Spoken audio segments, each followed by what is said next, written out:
Hello student, Jai Swaminarayan. Today we will continue with the remote sensing application in other civil engineering works.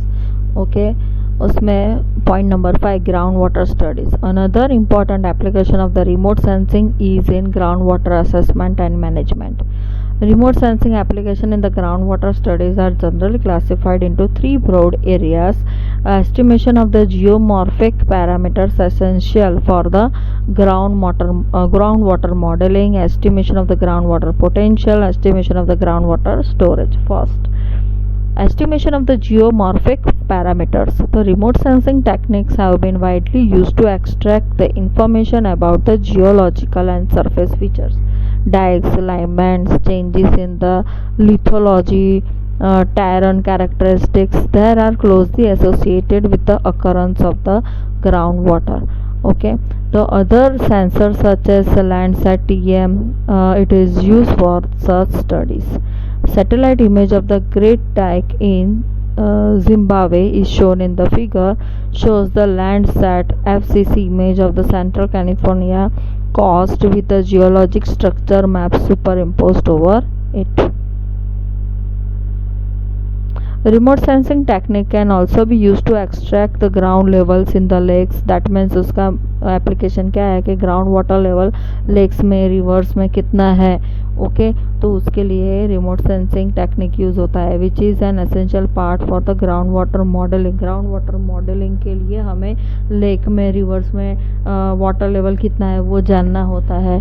Then another essential information that remote sensing can provide in the terrain height. Okay, terrain की height कितनी है तो वो भी हमें remote sensing application से पता चलता है with the use of modern technique like radar interferometry metry and lidar altimetry. Fine resolution dam is now available which can provide the terrain height for the groundwater studies. Then estimation of the groundwater potential. Okay, the groundwater potential हमें जानना है तो remote sensing application use होता है. Ground water potential zone identification is a multi criteria evolution problem where the thermic layer of the hydrogeological parameters are integrated in the GIS environment to identify the groundwater potential. The thermic layers such as lithology, landforms, alignment, surface water bodies, etc. used for the groundwater potential zone identification can be generated through the remote sensing. कहाँ से हमें ground water मिल सकता है, उसका potential कितना है, तो वो हम रिमोट सेंसिंग की मदद से पता लगा सकते हैं through the remote sensing satellite data. For example data from the IRS, LISS and Landsat TM sensors have been widely used to derive such thematic layers for the groundwater studies. These layers may be combined with the other information such as drainage density, slope, soil type in the GIS environment. Logical conditions defining the groundwater potential were evaluated using these thematic layers. Thematic layer का मतलब क्या है कि जो भी ground water bodies है, okay, surface water bodies है, then topography है, दैन सॉइल है, तो उसको अलग अलग लेयर्स में अलग अलग जोन में आइडेंटिफाई करते हैं. उसको थैमेटिक लेयर्स बोलते हैं. थैमेटिक लेयर्स यानी अलग अलग वो जो भी डेटा है वो अलग अलग लेयर्स में स्टोर होता है. These layers may be combined with the other information such as drainage density, slope, soil type in the GIS environment and logical condition defining the groundwater potential were evaluated using these thematic layers. For example, figure shows the identification of the potential groundwater recharge areas using the thematic layers generated using the remote sensing data. RTM dam was used to generate the slope map in this study. Okay, this is the area which is suitable for the artificial recharge of the groundwater. identification of the potential groundwater recharge zones using the remote sensing data. That means आपको ground water recharge zone find out करना है तो इसमें से आपको मिल जाएगा. Okay, that means अलग अलग डेटा चाहिए. फॉर एग्जांपल सॉइल टाइप है, देन वाटर जहाँ पे भी स्टोर होता है, that means water body, surface water bodies कहाँ कहाँ पे है, तो वो सब डेटा चाहिए तो ये एक मैप में से आपको मिल जाता है. ओके, दैट मीन्स थैमेटिक लेयर यानी जो भी इमेज मिलती है उसमें बहुत सारा डेटा स्टोर होता है. ओके, उसकी मदद से आप क्या है, कोई भी इंडिविजुअल डेटा का डेटा चाहिए तो आप उसमें से ले सकते हो. Okay, then ground water storage estimation. Ground water storage estimate करना है तो उसमें भी रिमोट सेंसिंग का यूज़ होता है. Direct estimation of the groundwater storage using the optical and microwave remote sensing data is difficult as this signal cannot penetrate beyond the topsoil layer to monitor the presence of the groundwater. Okay. Current approaches to estimate the groundwater storage levels are based on the terrestrial water storage estimated using the data from the gravity recovery and climate experiment satellites of NASA. Okay, तो जो भी आपके पास microwave या optical remote sensing है उसका उपयोग करके आप यूज़ करके आप ground water presence of ground water कितना है, यानी ग्राउंड वाटर कितना प्रेजेंट है उसका हम अंदाज़ा नहीं लगा सकते, बिकॉज टॉप लेयर में से जो भी वेव्स है वो पेनिट्रेट नहीं होता है. ओके, और वो उस पेनिट्रेट ना हो इसी नहीं होता है, उस लेयर्स में पेनिट्रेट नहीं होता है, इसीलिए हमें कोई भी जानकारी ग्राउंड वाटर के रिलेटेड नहीं मिलती है. Current approaches to estimate the groundwater storage levels are based on the terrestrial water storage estimated using the data from the gravity recovery and climate experiment satellites of NASA along with the ground-based observations. GRACE is a joint project between NASA and the Dutch Centrum for Luft and Ruimtevaart with a primary objective to measure the Earth's gravity field and its time variability from the space.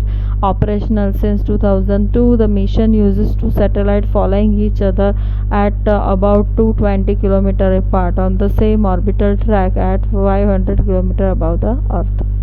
The position and velocity of the satellites is measured using the on-board GPS antenna, whereas the exact separation between the two satellites are measured using the K-band microwave link between the satellites. These measurements are related to the variations in the continental hydrological cycle and changes in the glacier ice mass. In addition, GRACE satellites are used to measure the temporal variation in the gravity land. TWS gravity land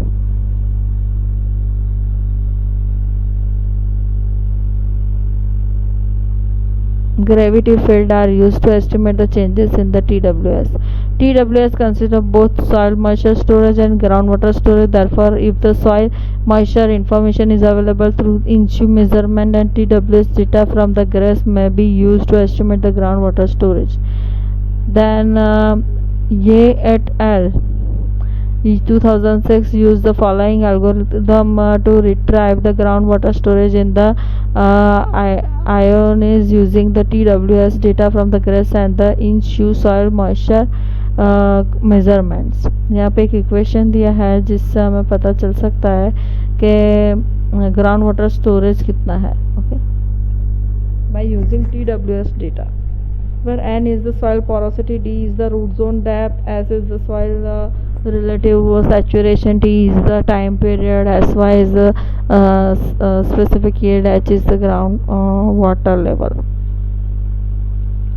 In another study, Rodi at al. 2009 clubbed the soil moisture simulation from a hydrological model with the TWS change derived from the GRACE data to show the drastic groundwater depletion in the Rajasthan, Punjab, and Haryana states in the India.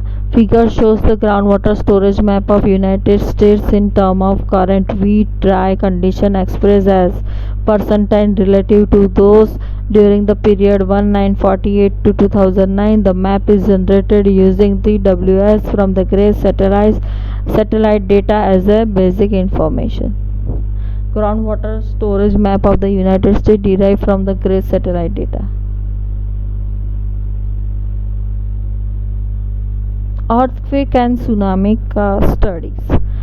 The remote sensing technique have been successfully employed for assessing the damage caused during the natural climatics like earthquakes, tsunamis, etc. Very high resolution remote sensing data can be used to identify the structural damage and extent of the affected areas.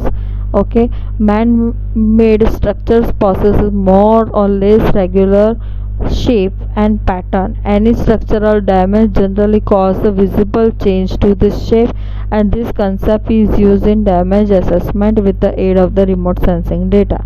Comparison of the images obtained before and after the earthquake helps to identify the affected areas, spatial extent of the damage. That means आपका जो भी structure आपने बनाया हुआ है, okay, तो structure पे वो कैसे इफेक्ट करेगा, अर्थक्वेक स्ट्रक्चर पे कैसे कितना इफेक्ट करता है, किस स्ट्रक्चर पे इफेक्ट करता है, कितने एरिया में इफेक्ट करता है, स्ट्रक्चर कैसा होना चाहिए. तो वो सब हमें जो भी अर्थक्वेक पहले आ गया है उस पे से पता चलता है, और जब भी आने वाला है जो भी अर्थक्वेक, तो अर्थक्वेक आने से कितना नुकसान हो सकता है, कितना स्ट्रक्चर डैमेज हो सकता है, तो वो रिमोट सेंसिंग डेटा पे से हमें मिल सकता है. Comparison of the images obtained before and after the earthquake helps to identify the affected areas. जो भी अफेक्टेड एरियाज है वो हमें पता चलता है. Then spatial extent of the damage, कितना डैमेज हो सकता है वो भी हमें पता चलता है. Remote sensing images also find the application in assessing the inundation and damage caused due to the tsunami. Tsunami से भी कितना नुकसान हो सकता है वो भी हमें रिमोट सेंसिंग एप्लीकेशन पे से पता चलता है. Remote sensing images in the visible and thermal bands. The radar images have been widely used for identifying the inundation areas, to identify the surface features hampering propagation of the tsunami waves. Figure shows that means tsunami की effect कहाँ तक हो सकती है, क्या नुकसान हो सकता है, ओके, तो उसका फोरकास्टिंग करना हो तो और क्या नुकसान होगा वो सब सुनामी का फोरकास्टिंग करना हो तो भी हमें रिमोट सेंसिंग की मदद से पता चल सकता है. Okay. Then reservoir sedimentation. Reservoir sedimentation यानी क्या, ओके, तो reservoir are usually located toward the end of the large watershed. Then knowledge regarding the sedimentation in various zones of the reservoir is highly beneficial for the balanced life of the reservoir. Remote sensing imageries provide means to assess synoptic views regarding the sedimentation characteristics in the reservoir. The water spread area of a reservoir at different levels between the full reservoir level and minimum drawdown level in different months can be monitored for a particular elevation using the satellite images. तो आपको satellite images पर से पता चल सकता है कि reservoir में कितना सेडिमेंटेशन हुआ है. तो first of all what is sedimentation, आपको सेडिमेंटेशन पता होना चाहिए. सेडिमेंटेशन का मतलब क्या है कि जो भी सेडिमेंट्स आता है, जो भी पानी आता है रिजर्वायर में, उसके साथ वो सेडिमेंट्स भी आते हैं. ओके, अभी जो भी आपको पता होगा पानी हाई लेवल पे से लो लेवल पे फ्लो होता है, तो वो फ्लो होने के साथ जो भी सैंड पार्टिकल्स है वो साथ में लेके आता है. ओके, और वो रिजर्वायर में जमा होता है. उसके जमा होने से क्या होता है, जो भी रिजर्वायर की कैपेसिटी होती है स्टोरेज की, वो जब जितना भी वो सेडिमेंट्स और सैंड्स उसमें इकट्ठा हुआ होता है, तो उसकी वजह से क्या है, जो भी पानी है उसका स्टोर किया हुआ पानी है, स्टोरेज कैपेसिटी है, वो कम हो जाता है ड्यू टू द सेडिमेंट्स। तो हमें किस रिजर्वायर में कितना सेडिमेंट्स आया है, कितना आ रहा है, आपको पता होगा, सिल्ट एक्सक्लूडर। ओके, और जो भी हम सेडिमेंट्स वहाँ पे जमा होता है उसको एक्सक्लूड करने के लिए सिल्ट एक्सक्लूडर भी आता है, और उसका मदद करके हम क्या है, रिजर्वायर की कैपेसिटी बड़ा स्टोरेज कैपेसिटी जो है वो सेडिमेंट की वजह से जो उसका लाइफ है वो ओवर हो जाता है, वो ओवर ना हो इसीलिए हमें क्या करना पड़ता है, सिल्ट एक्सक्लूडर उसको बोलते हैं, उसका यूज़ करके हमें जो भी रिजर्वायर में सेडिमेंट्स जमा हुए हैं उसको निकालना पड़ता है। ओके, तो वो मुझे कितना सेडिमेंट्स अंदर जमा हुआ है रिजर्वायर में वो जानना है, तो रिमोट सेंसिंग एप्लीकेशन का यूज़ करके हम वो भी जान सकते हैं कि उसमें कितना सेडिमेंट्स जमा हुआ है। ओके, निकालने से कितना उसका स्टोरेज है, वो जो भी पहले था वो वैसा हो सकता है कि नहीं हो सकता है, पर जो भी उसका लाइफ है वो हम रिजर्वायर का लाइफ है वो बढ़ा सकते हैं। फॉर एग्जांपल आपने सेडिमेंट्स नहीं निकाला तो क्या होगा कि जो भी पानी के साथ जो भी सेडिमेंट्स आ रहे हैं उसकी वजह से आपका क्या है, रिजर्वायर फुल हो जाएगा, full with sediments not water. तो फुल विथ सेडिमेंट्स हो जाएगा तो उसकी वजह से क्या है, रिजर्वायर की कैपेसिटी ज़ीरो हो जाएगी और आप पानी स्टोर नहीं कर पाओगे। तो वो ना हो इसीलिए हमें क्या करना पड़ता है, सेडिमेंट्स जो भी जमा हो रहे हैं, ओके, तो उसको सिल्ट एक्सक्लूडर की मदद से निकालना पड़ता है। वो निकालेंगे तभी हमारा जो भी रिजर्वायर कैपेसिटी है, कि जो भी हमारा रिजर्वायर का कैपेसिटी है वो बरकरार रहता है, उसका लाइफ हम बढ़ा सकते हैं। ओके, सिल्ट एक्सक्लूडर की मदद से। फॉर एग्जांपल आपके पास सिल्ट एक्सक्लूडर नहीं है तो फिर उसकी लाइफ जो भी है रिजर्वायर की वो कम हो जाएगी। ओके, और जो भी रिजर्वायर है उसका बेनिफिट हमें नहीं मिलेगा। The water spread area of reservoir at different levels between full reservoir level and minimum drawdown level in different months can be monitored for a particular elevation using the satellite information. So minimum drawdown level in the different month can be monitored for a particular elevation using the satellite information.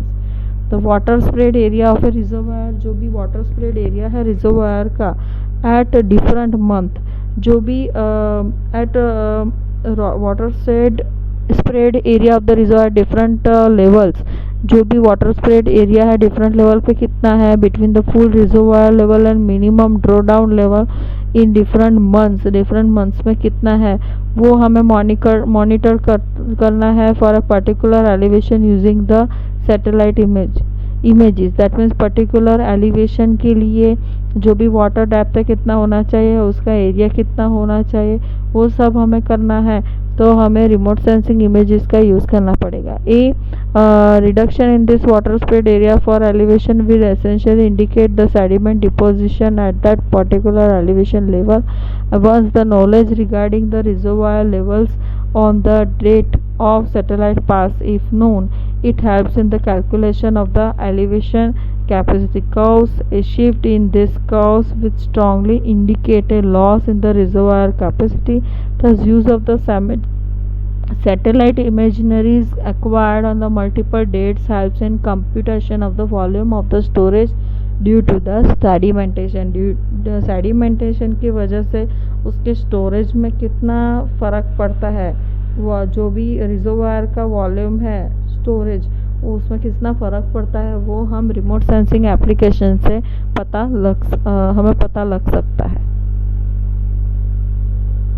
Okay, यहाँ पे सब references दिया है, आपको ज़्यादा पढ़ना है तो यहाँ पे सब लिंक वगैरह दिया हुआ है तो आप वो यूज़ कर सकते हैं। Okay, thank you.